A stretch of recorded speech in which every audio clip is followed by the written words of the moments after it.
जानता हूँ कि तू अपने इकलौते बेटे इसहाक को बहुत प्यार करता है। अब तू उसे मोरिया के इलाका को ले जा, वहाँ मैं तुझे एक पहाड़ी दिखाऊंगा, वहाँ तू उसको मेरे लिए कुर्बान करना। दूसरे दिन सुबह सवेरे इब्राहिम इसहाक के साथ मोरिया को रवाना हुआ। उसने अपने साथ 2 नौकरों और एक गधे को लिया जिस पर लकड़ियाँ लदी थीं। तीसरे दिन इब्राहिम ने दूर पहाड़ी को देखा और उसने अपने नौकरों से कहा, तुम यहाँ गधे के पास ठहरो, मैं और इसहाक आगे खुदावंद की इबादत करने जाते हैं, फिर लौट आएंगे। इब्राहिम ने कुर्बानी की लकड़ियाँ इसहाक पर लदी। उसने अपने साथ एक छुरी और जलते हुए कोयले लिए। रास्ते में इसहाक ने अपने बाप से पूछा, ऐ बाप, हमारे पास आग और लकड़ियाँ तो हैं, लेकिन कुर्बानी का बड़ा कहाँ है? इब्राहिम ने जवाब दिया, ऐ मेरे बेटे, खुदाहुद हमें बड़ा मुहैया करेगा। आखिरकार वो पहाड़ी तक पहुँचे। इब्राहिम ने पहाड़ी की एक चोटी पर कुर्बानगाह बनाई। उसने वहाँ लकड़ियाँ तरतीब से रखी। फिर उसने अपने बेटे को बांधा और उसे लकड़ियों के ऊपर रख दिया।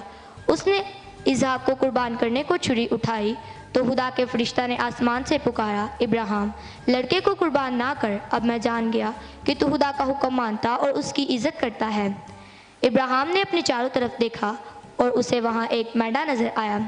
उसने इसहाक को खोल दिया, फिर उसकी जगह मेंढे को कुर्बान किया।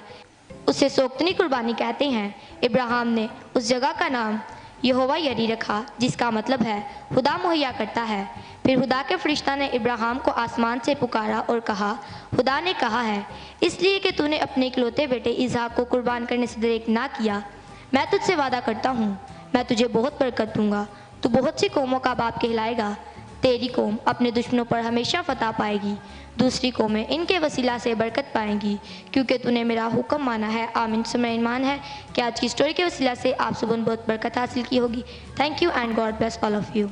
जी, अभी आपने ये शायर अल आरिफ से खूबसूरत स्टोरी सुनी है। मेरा ईमान है कि आज की स्टोरी के वसीला से आपने बरकत को हासिल किया होगा। कि देखें कि जितने भी बच्चे यहाँ पर आते हैं वो खुदावंद के कलाम को सीख रहे हैं, और ना सिर्फ वही बच्चे जिनको आप स्क्रीन पर देख रहे होते हैं, बहुत सारे ऐसे बच्चे, छोटे छोटे बच्चे जो कि उस तौर से अच्छी तरह से कैमरे को फेस नहीं कर सकते, लेकिन अपने अल्फाज में वो भी इवनिंग क्लासेस में खुदा के कलाम को सुना रहे होते हैं, स्टोरीज़ को शेयर कर रहे होते हैं। तो ये लाजिम नहीं है कि आप 3-4 पेजेस को ही आप याद रखें तो काफ़ी है, बल्कि आप अपने अल्फाज में जो कुछ आप इस शो में से सीख रहे हैं, आप अपने अल्फाज में स्टोरीज़ को मेमोराइज़ कर सकते हैं और अपनी फैमिलीज़ के साथ, अपने फ्रेंड्स के साथ, इवन आप अपने बहन भाइयों के साथ भी शेयर कर सकते हैं। तो मैं समझती हूँ कि जब हम खुदावंद के कलाम को सुन लेते हैं और उस पर अमल करना बेहद लाजिम है। क्या कहते हैं आप? जी बिल्कुल ऐसी है। जब कलाम को सुन लेना, बाइबल मुकद्दस में लिखा है कि महज सुनने वाले नहीं बल्कि अमल करने वाले बनो।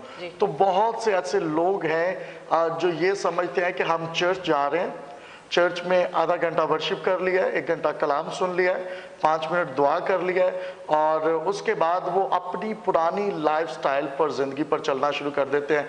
यानी वो चुगली भी करेंगे, गुस्सा भी करेंगे, लड़ाई झगड़ा भी करेंगे, बुरी हरकत भी करेंगे, और वो ये समझते हैं कि 2 घंटे हम खुदावंद को देख के बड़ा कोई एहसान कर रहे हैं और इसके बाद हम जो चाहे वो कर सकते हैं। लेकिन याद रखें, बाइबल मुकद्दस का खुदा ये नहीं चाहता कि आप सिर्फ जो है वो चर्च में जाकर उसकी इबादत करें, सिर्फ चर्च में जाकर उसके नाम को जो है वो पुकारें, बल्कि आप जहां पर भी हों वो आपके साथ एक रिश्ता अज़दवाज करना चाहता है जनाब, वो एक रिश्ता कायम करना चाहता है, वो एक रिलेशनशिप में आना चाहता है।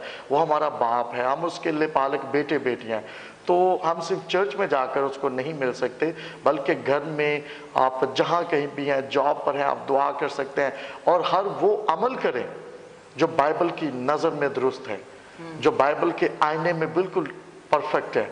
तो इसलिए बाइबल के मुताबिक अपने आप को ढालना बहुत ज़रूरी है, ना कि सिर्फ चंद लम्हों के लिए खुदावंद को पुकार लेना।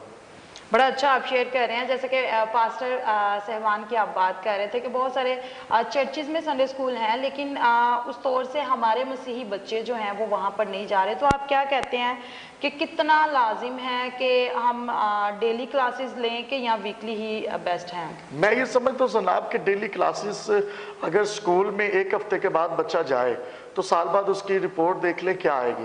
तो इसलिए डेली क्लासेस लेना इट इज़ वेरी इंपॉर्टेंट। तो मैं ये समझता हूँ कि आपके बच्चे, अगर आप चाहते हैं कि खुदा में बढ़ें, तो आज माँ बाप को चाहिए कि वो अपने टीचर से, पास्टर से कहना शुरू करें कि आप अगर वीक बाद क्लास लेते हैं तो आप डेली क्लासेस शुरू करें, क्योंकि आखिर दौर है, हमारे बच्चों को खुदावंद में मजबूत होना है। تو یہ 365 دن اگر وہ خداوند کا کلام سیکھتے ہیں تو میں یہ سمجھتا ہوں یہ کتنی خوشی کی بات ہے، نہ کہ صرف 7 دن کے بعد ایک دفعہ، اور وہ بھی آدھے گھنٹے کی کلاس۔ تو میں یہ سمجھتا ہوں ڈیلی روزانہ کلام مقدس کو نوش کرنا ہے، ڈیلی کتاب مقدس کو پڑھنا، اور یہ ہماری زندگیوں کے لیے چراغ اور راہ کے لیے روشنی ہے۔ بڑا اچھا آپ نے